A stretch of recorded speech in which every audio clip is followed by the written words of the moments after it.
ప్రవీణ్ పగడాల అనే హైదరాబాద్కు చెందిన ఒక పాస్టర్ తన బుల్లెట్ బైక్పై రాజమండ్రి వెళ్ళారు.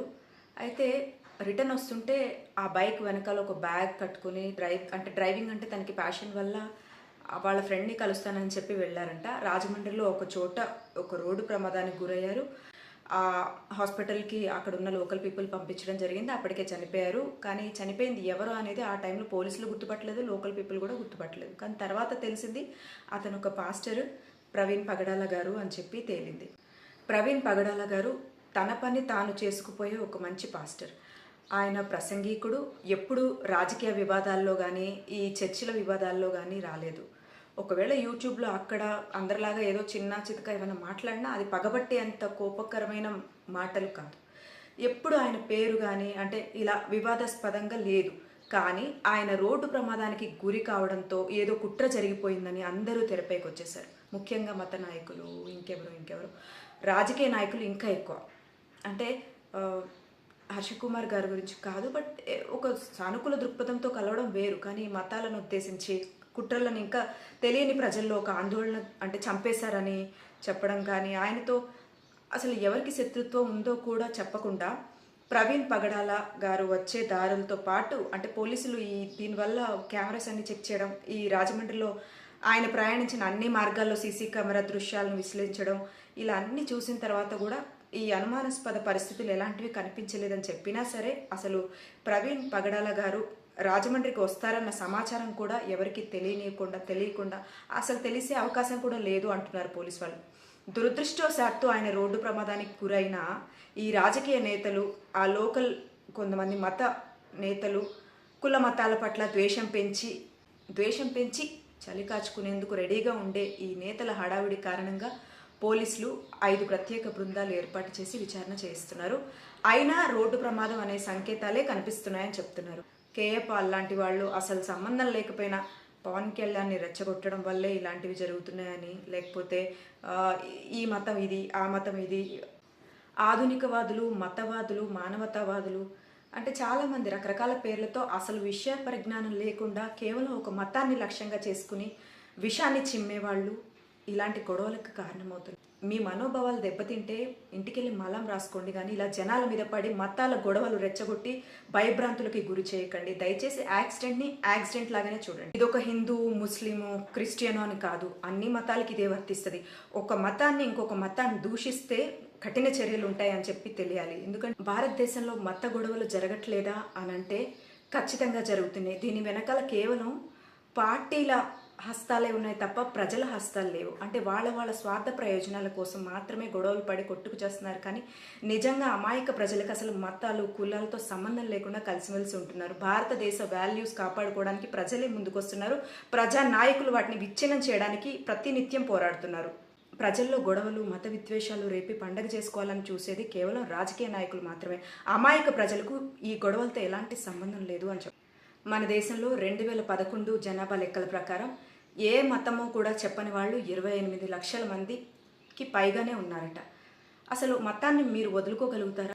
కులాన్ని పెద్దగా పట్టించుకోని వాళ్ళ సంఖ్య కూడా మన సమాజంలో బాగా పెరుగుతుంది. ప్రతి సమాజంలోనూ రాజ్య వ్యవస్థ, మతాలతో ఎలా వ్యవహరించాలి, ఇలా ప్రజలతో అప్పుడప్పుడు చర్చలు నిరంతరం సాగాల్సి ఉంటుంది. మతం ఎప్పుడు అంటే ఎంత మేరకు జనాలకు ఉపయోగకరం, ఎప్పుడు ప్రమాదకరం అన్న చర్చలు చాలా జాగ్రత్తగా హేతుబద్ధంగా సాగాల్సింది. భారతీయ సమాజం అంటే ఒక బహుళ మత సంస్కృతులు ఉండే సమాజం ఇది.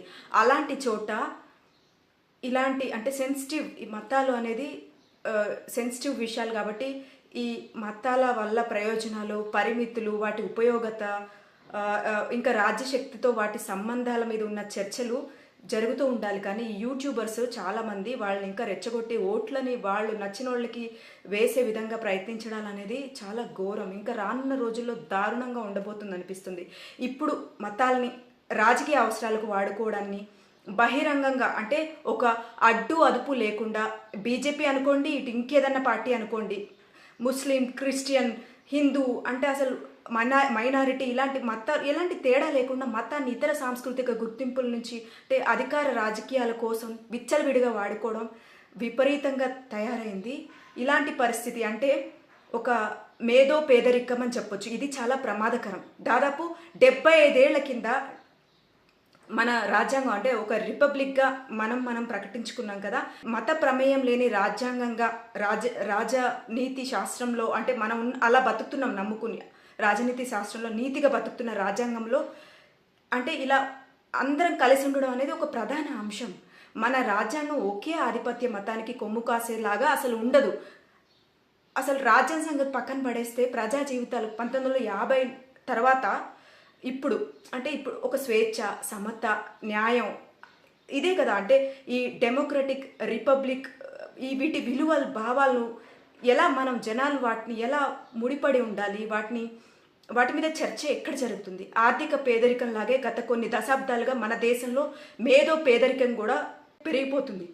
ఈ వాస్తవ స్థితి మీద రాజకీయ భావజాలాలు, ఆవేశాలు దాటేసి జరిగే చర్చలు మనకు అందరికీ అవసరం. ఆవేశపడకూడదు. అసలు మతాన్ని, ఇతర సాంస్కృతిక గుర్తింపులను ఎన్నికల రాజకీయాల్లో గెలుపుల కోసం విచ్చలవిడిగా వాడడం మంచిదేనా? ఈ పరిణామం బాగోగులు మన రానున్న తరానికి ఏ విధంగా ఉపయోగపడబోతున్నాయి? అసలు వివేకంగా అంటే ఒక వివేకపూరితమైన చర్చలు జరుగుతున్నాయా? 2024 జనవరి 22 సందర్భానికి 1992 డిసెంబర్ 6 సందర్భంలోకి ఒక లింక్ ఉంది. ఈ రెండు 1970 నుండి పెరిగిన పోటాపోటీ మత సాంస్కృతిక గుర్తింపు అంటే మతాల దుర్వినియోగంతో అనుసంధానమై ఉన్నాయని చెప్పొచ్చు.